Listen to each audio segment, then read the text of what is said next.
Shaw's cheers him on. He recovers the ball. Turning. He shoots. Goal by United. Manchester takes the lead 2-1. Agita, procura o companheiro, cruza para a boca da área. Dudu de bicicleta, gol!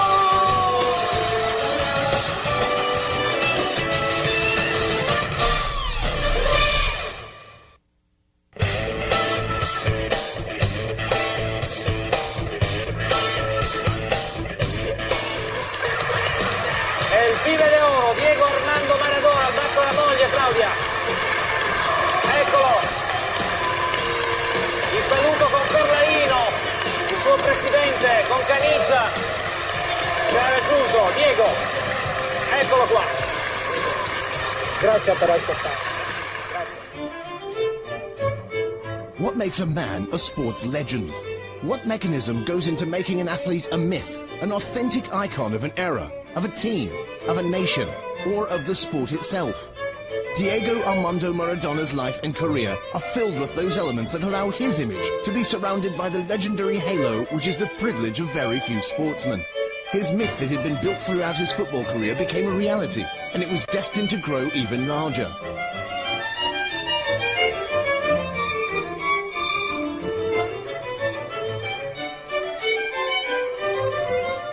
Never before had genius and disorderliness come together with such passion in a sportsman. His technical capacity was absolutely huge, and from his left foot he always gave birth to new and inimitable ballistic conclusions. Maradona is a man who is among the world's most talked about athletes. His way of appearing in front of media and the continuous investigation of his private life has caused the creation of two authentic and opposing parties behind his image. Those who have loved him greatly and those who have never loved him on the human plane, although obviously appreciating his technical qualities.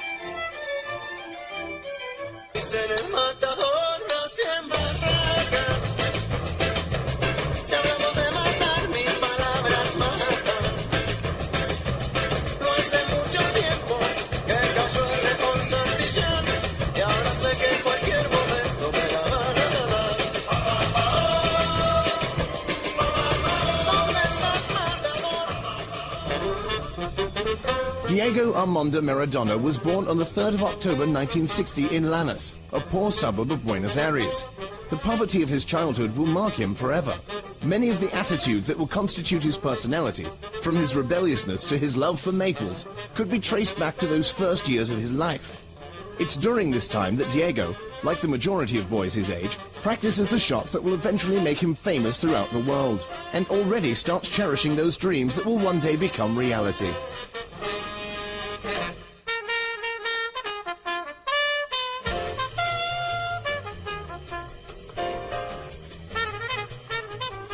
Maradona's debut in the Pateña team of Argentina's Junior takes place on the 23rd of October 1976, when he is only 15 years old.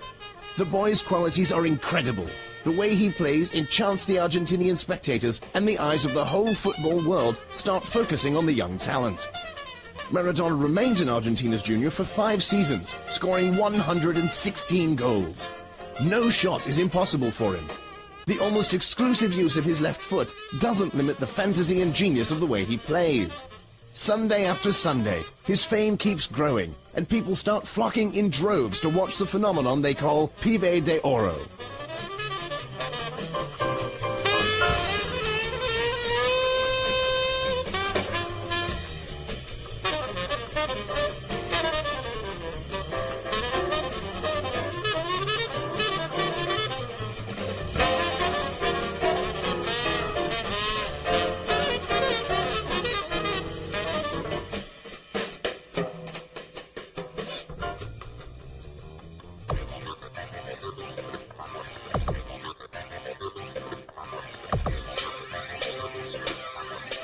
In 1981, Maradona passes to Boca's juniors after having scored a goal in almost every match he played with Argentina's Junior. The historic club, founded in 1905 in the port barrio of the Boca, is one of Argentina's best teams, together with their longtime rivals from River Plate, the famous and richer Pateña team. Boca, a team of the impoverished port area, is the symbol of the common people, of the anti-conformists, of the restless, of the artists and of the immigrants. Playing football was, for Maradona, a further step towards his attitude of a misfit, of one who stands, at least in his words, by the side of the weak.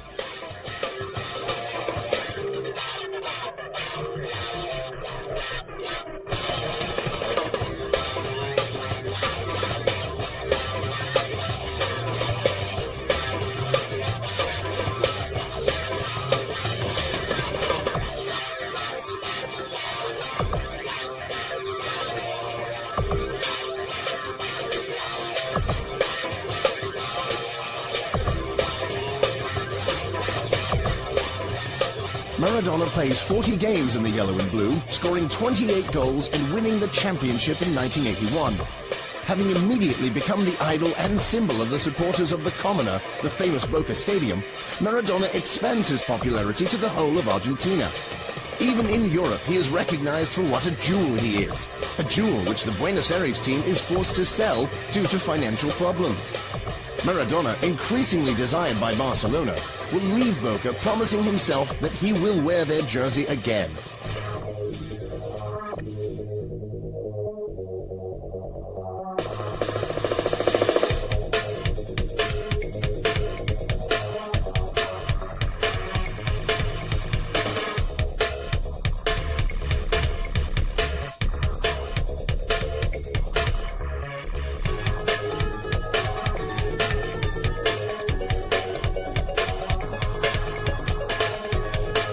Already leader of the youth team with which he wins the Junior World Cup in Japan in 1979, Maradona makes his debut in the adult national team at only 16 years of age. In spite of strong public pressure, the coach Menotti doesn't pick him for the World Cup in 1978. He suggests putting him on a national list of players called National Patrimony to avoid a possible premature escape to Europe. Wearing the jersey of the national team, Diego shoots ahead and manages to get into major football with great ease. By now, Maradona has become the most popular player in the world. The World Cup in Spain is close, and Europe is ready to welcome the Pibe de Oro. At 22 years of age, he is an idol for all Argentinians. For them, Diego has the profile of the great personality of their national history.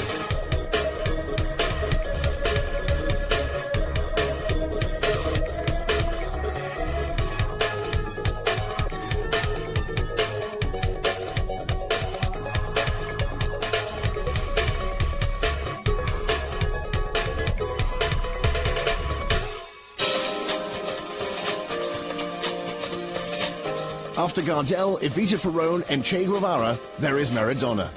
Diego will be at his best in this new role he has been given, never hiding the modesty of his origins, wearing them everywhere with the pride of one who has never forgotten his country, his city, or the people he grew up with.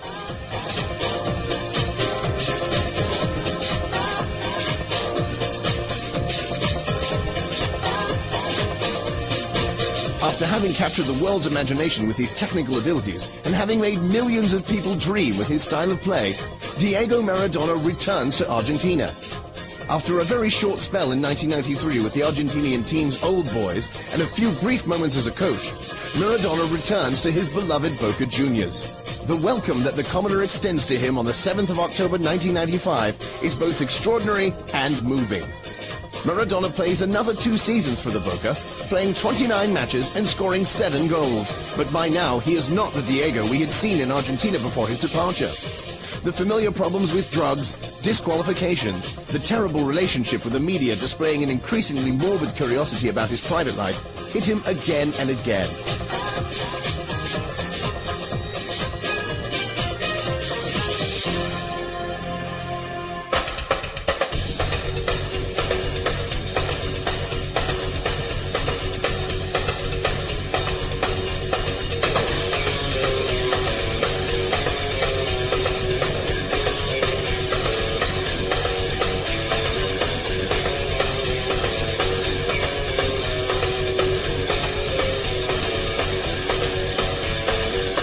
In spite of everything, Maradona's image hasn't been redefined.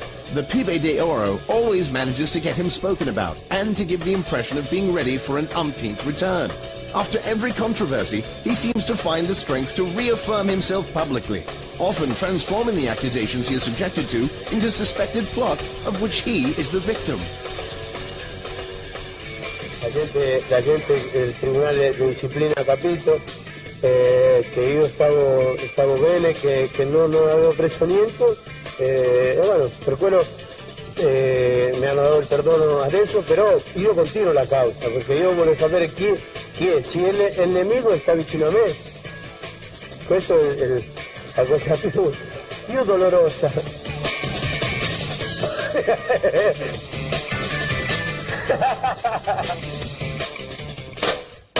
Maradona's return to Argentina is a return to his origins, to the world that made him popular and which he left to build the legendary image that very few other football players have managed to achieve.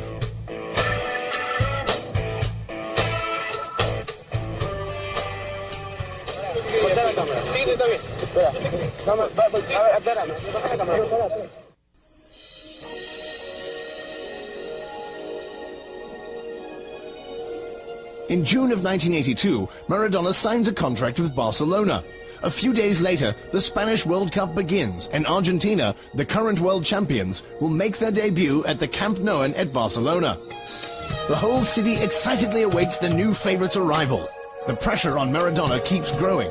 Having arrived in Spain as the star of the World Cup, he can't disappoint. The Spanish World Cup, however, has bitter surprises in store for the Argentinian. His World Cup experience can be considered symbolic of the bad relationship that Diego will have with Spain. In the first match of the second round, Argentina meets Italy. Claudio Gentile, playing a match that will go down in history, has one of the most merciless markings that a contender has ever exercised against a forward. Maradona is repeatedly stopped. Gentile never leaves his side for the whole 90 minutes of the game, often resorting to fouls and challenges at the very limit of the rules.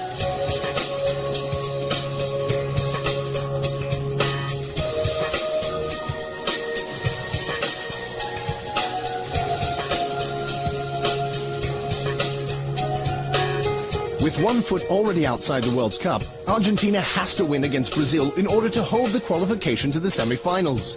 Maradona's team suffers another defeat at the hands of the Brazilian national team and has to leave the competition. Maradona is sent off in the closing minutes because of a bad foul on the Brazilian Batista. His enormous disappointment is summed up in the declaration given by Maradona himself. No one has lost the World Cup more than me.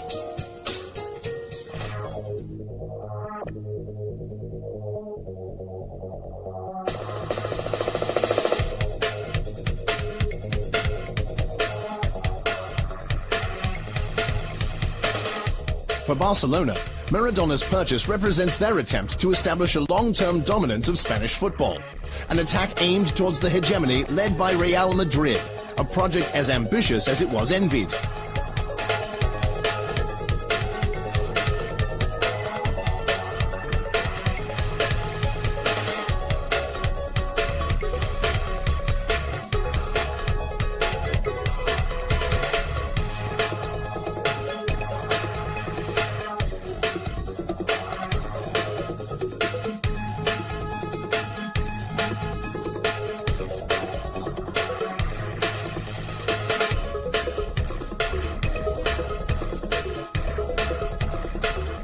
In spite of showing his talent on more than one occasion, the experience of the 2 seasons played for Barcelona isn't very positive for Maradona. In his first season with the Catalan team, Maradona is laid out for the first few months by viral hepatitis. During his time in Spain, Maradona stands out due to his disorderliness outside the football stadiums. And loved by his opponents, Diego is nicknamed Sudaca, a derogatory term used for South American Indians. Maradona feels lonely in Barcelona. He says that the poor coverage of Spanish TV leads him to receive a lot of underhand blows because his attackers go unseen.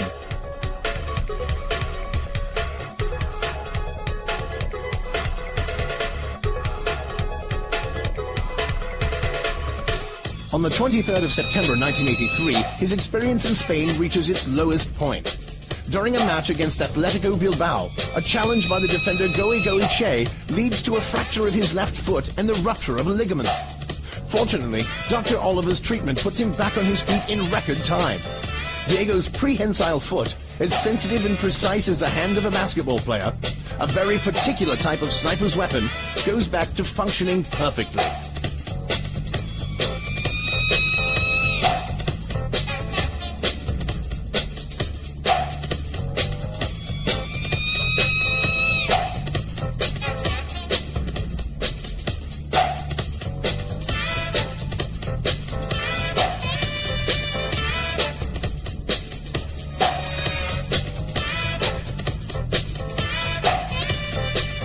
After his return, when he meets Atletico Bilbao again, Maradona will be involved in a clamorous fight at the end of a match.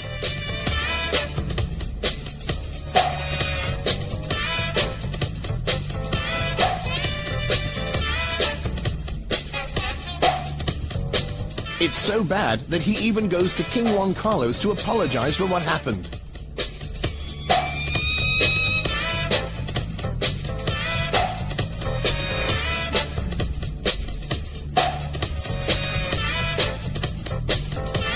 During the 92-93 seasons, after the disqualification received in Italy in 1991, Maradona returns to Spain to play for Seville. The second Spanish experience also holds no great joy for the player who will score only 4 goals during the 25 matches played.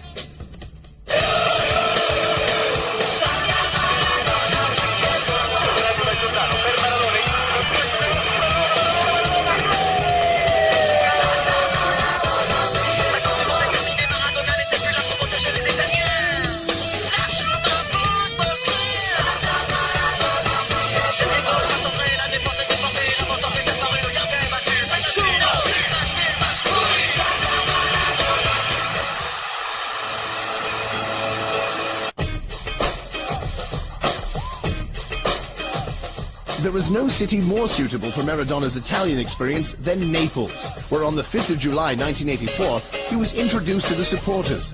The San Paolo Stadium was completely full. All the elements ingrained in the Panthenopian city, from its passion to its color, from its dramatic theatrical touch to the contradiction it constantly lives through, unite well with Maradona's character.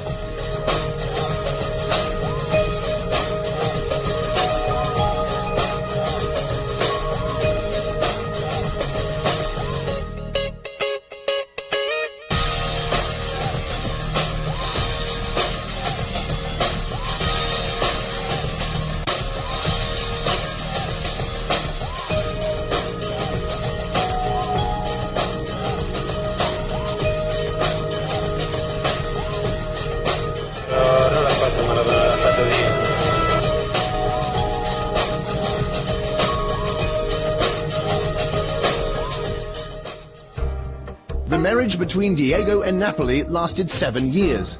7 years during which the Panthenopian team changes face and manages to find a man to lead it to results never obtained before. 2 championship titles, one in 1987 and one in 1990, an Italian Cup, a European Super Cup, and in 1989, a UEFA Cup, the first and only international laurels of the Panthenopian team.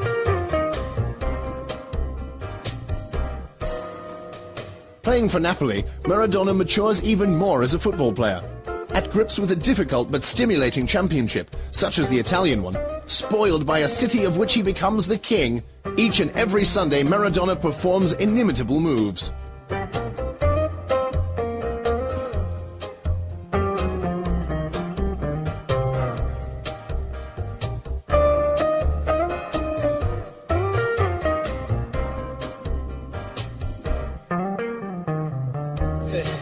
La fortuna está con noi, está con Maradona. Maradona è stato il più grande, io sono un calciatore. Napoli is Maradona. The union becomes tighter and tighter until they are almost a single entity. You can't think of a city without its king. You can't think of Maradona wearing any other strip. During the 7 years he played for Napoli, Maradona scores 115 goals in official games. Having very quickly become the captain of the team, replacing the veteran Bruscolotti, Maradona immediately feels invested with the starring role leading Napoli to the first of 2 historic successes in the championship, a major gift he wants to present to the city that has adopted him since the first day of his arrival.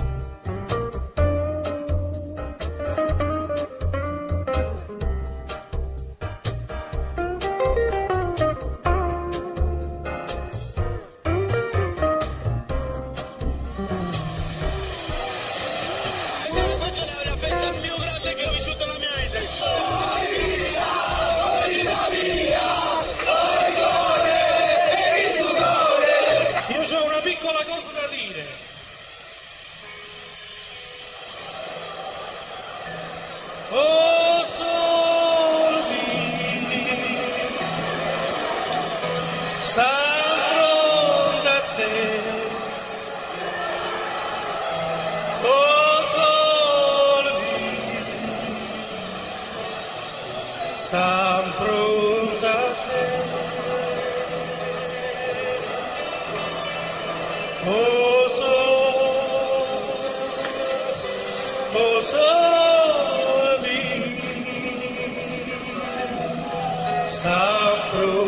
da te,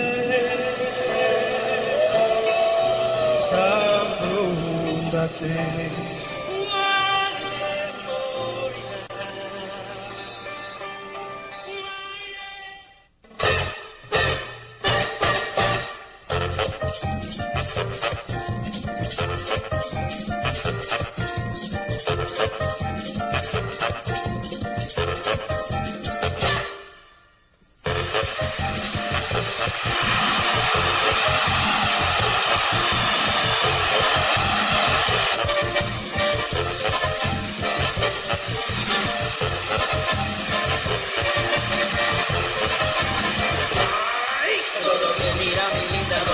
Sabrosita, todo bien, bien aquí quiero que mires, todo bien, mira mi linda, todo bien, mi sabrosita, todo bien, bien aquí, it's okay, todo bien, mira mi linda, todo bien, mi sabrosita, todo bien, bien aquí quiero que mires, todo bien, mira mi linda, todo bien, mi sabrosita, todo bien, bien aquí, it's okay.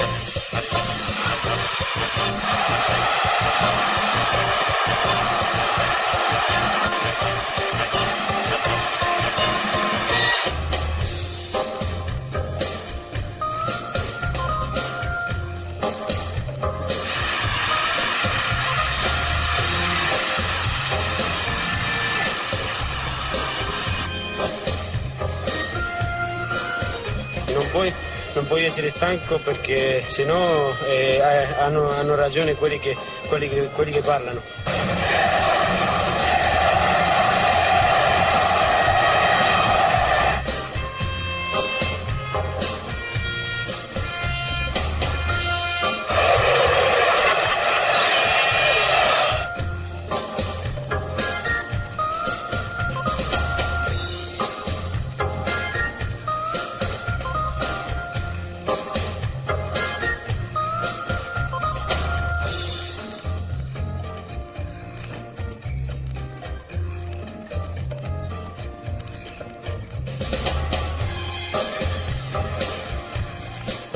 Diego, hai indovinato il pronostico? Grazie a Dio. Grande Napoli? Sì, però continuiamo in silenzio stampa purtroppo. Purtroppo. Sei d'accordo anche tu purtroppo? No, non è che se no si poteva parlare. E in questi momenti per tapparle la bocca a qualcuno.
Diego's relationship with the club is not always an ideal one. Indeed, during the 1989-90 season, after they go on to their second championship shield, Maradona becomes the star of a soap opera at the end of the summer. His holiday in Argentina lasts decidedly longer than necessary, and Maradona arrives in Italy after the new season has already kicked off. But upon returning to the football pitch, he manages to be forgiven for anything.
1990-91 is Diego's last season played in Italy.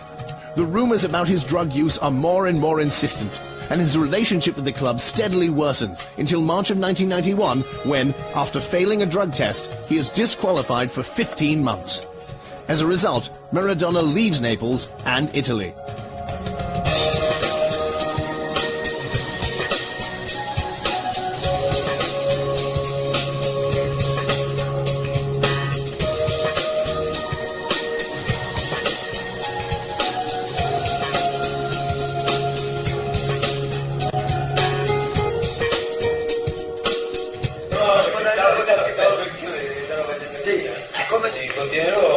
Continuerò purtroppo o con tanta fortuna a essere come sono io.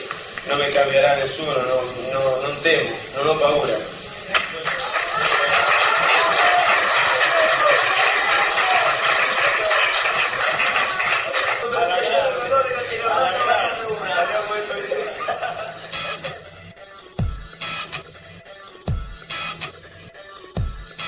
One of the most significant matches played by Maradona at San Paolo is the Italian World Cup semi-final in 1990. On the eve of the match, Maradona, taking advantage of the media as only he knows how, asks the Naples crowd to support Argentina against Italy. This attitude makes a lot of enemies for him throughout the whole country.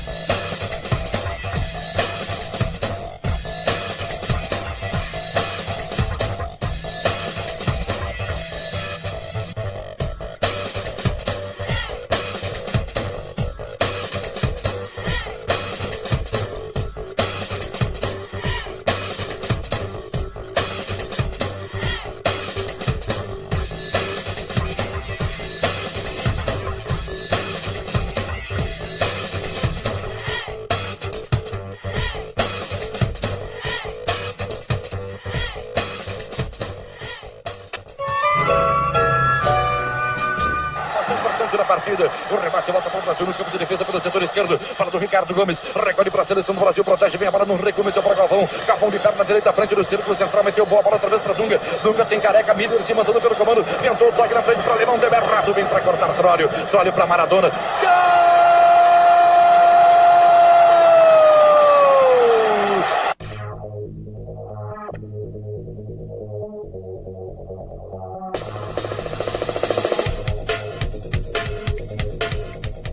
The final of the 1990 Italian World Cup, played in Rome, sees Germany beat the Argentinian team 1-0. Maradona is cut cold throughout the entire match and, during the national anthems, takes advantage of the camera one more time to express his dissent towards a crowd booing the Argentinian anthem.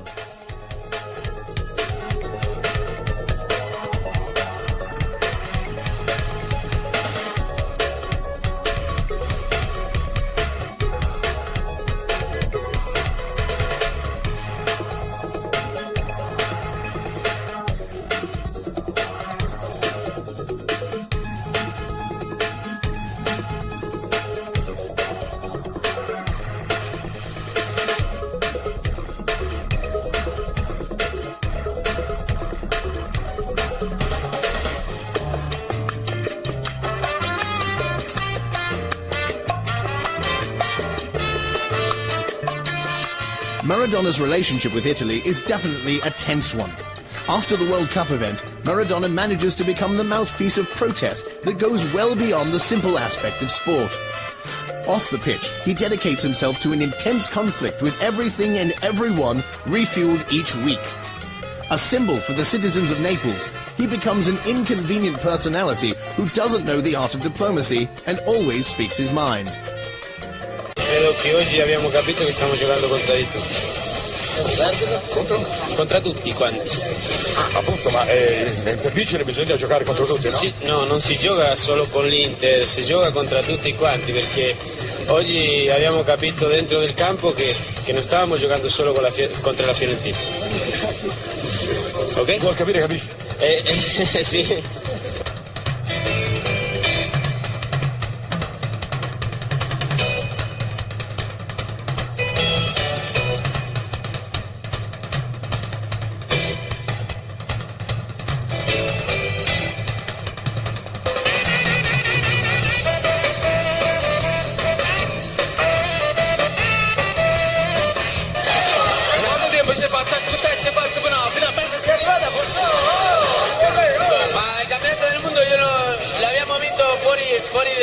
della mia terra, per quello io mi sono sentito a Napoli come in casa, per quello è più importante questo.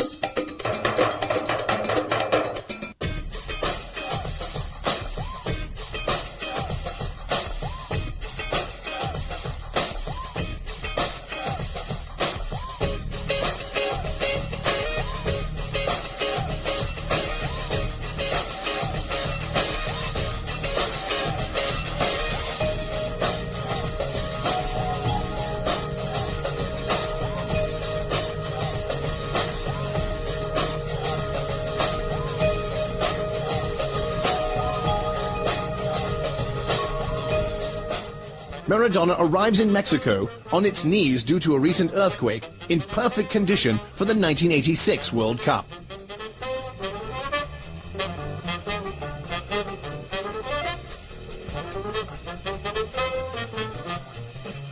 During his career, he still hasn't managed to obtain a trophy worth his value, and this seems like the right moment. Maradona says it himself in one of his typical statements, "I will be the star of the World Cup."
After the match against South Korea, when Maradona shows many flashes of brilliance, supplying his teammates with a great number of balls, Italy once again, like 4 years before, sits squarely in Argentina's path.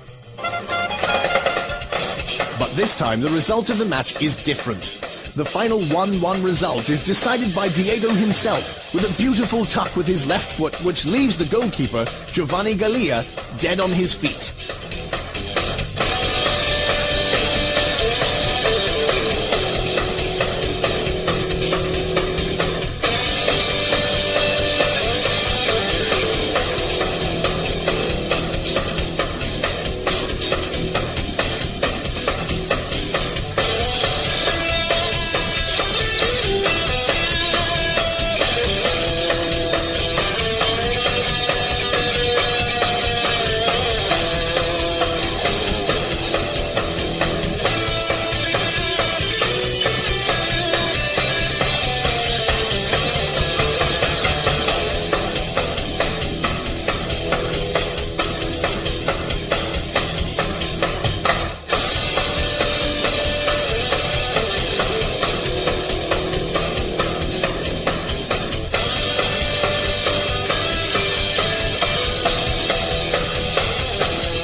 After having beaten Uruguay, Argentina meets England in the quarter-finals. It is the 22nd of June 1986, and this date is to remain one of the most important in football history. Certainly it is the most important in Diego's career. It is a match in which his 2 goals scored in the second half are characterized by Maradona's most important traits: his cunning, his habit of going against the rules, and his immeasurable mastery of kicking the ball with his left foot.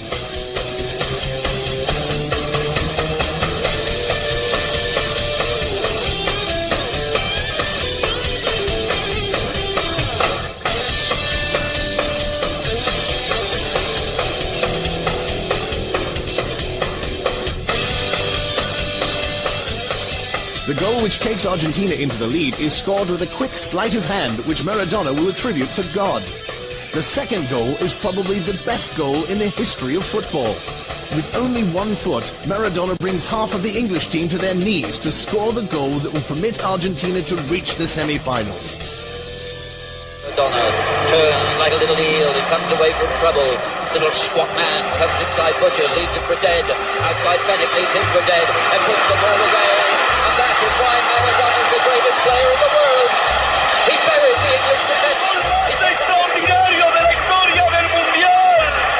Diego Armando Maradona, el rey de la Copa del Mundo.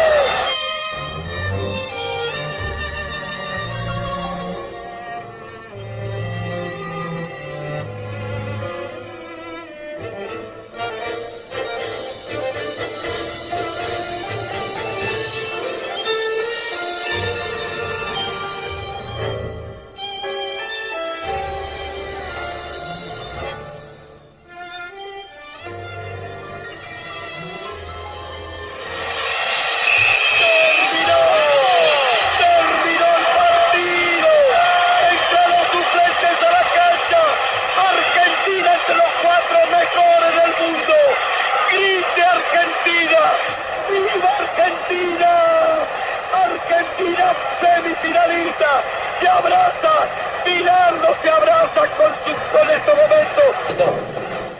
No es nada, no es nada. Claro que no es nada.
In the semi-final against Belgium, Maradona, who has now become the unquestioned leader of the team, scores 2 goals, achieving victory almost single-handedly.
Schumacher, controlla il pallone, c'è sconfitta vincente da parte di Brown.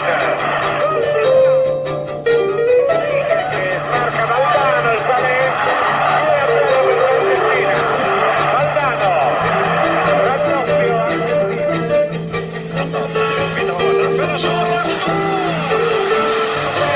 tedeschi, Borruchaga riporta l'Argentina in vantaggio.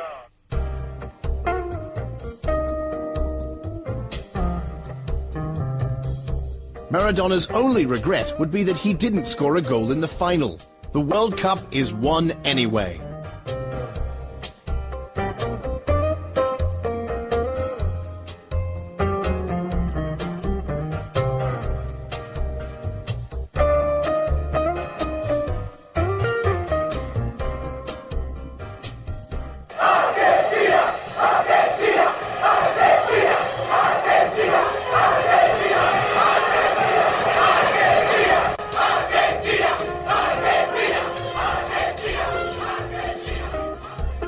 The year after their first victory, Argentina becomes the world champions again.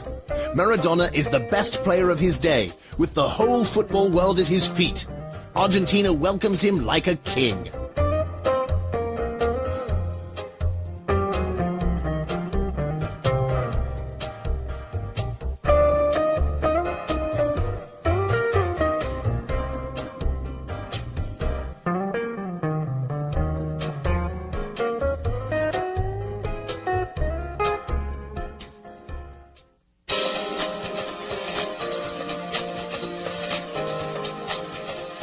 After the disqualification suffered in Italy in March 1981, Maradona's football career goes through a difficult phase. The unfortunate Spanish experience with Sevilla and the return to Boca Juniors don't seem to get Maradona back to the prestigious level the football world had grown accustomed to. But his great desire to take part in the World Cup held in America makes Diego work hard to prepare himself. Maradona has great difficulty in finding the right form and weight to prepare him to once again shine as the star of the World Cup.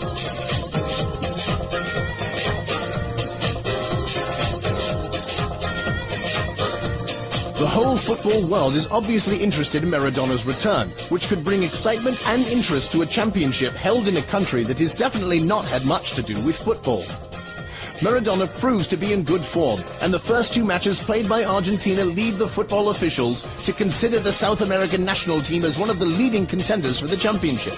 After having scored a goal against Greece, Maradona plays a second excellent match against Nigeria. His is the pass that sets up Canicia's game-winning goal.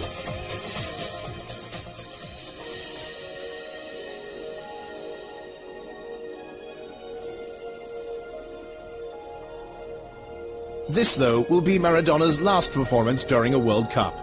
Drug testing detects the use of ephedrine, a substance banned by FIFA.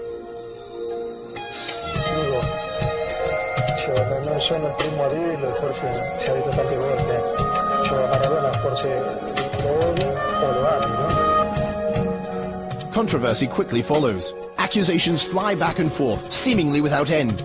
Suggestions of a plot are insinuated. Someone says that Maradona has been used by FIFA to draw attention to the World Cup before being abandoned. The result is that Argentina, now without its captain, is eliminated, and Maradona says goodbye forever to the most important event in football, the World Cup.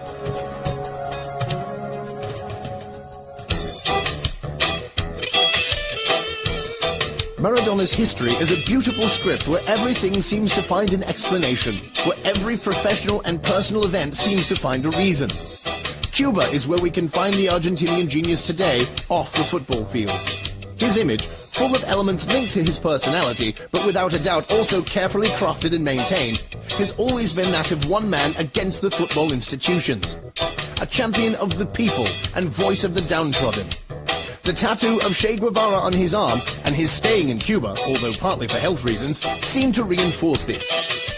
Maradona's games will be indelibly engraved in the minds of all football lovers. Off the pitch, Maradona has shown all the contradictions and difficulties of being a champion. His darkest moments have represented the inevitable sideshow, the most luminous part of his life. His face shows signs of joy and sorrow. He always lived as a star, Maybe because of this, he's also become a legend in the most popular sport in the world.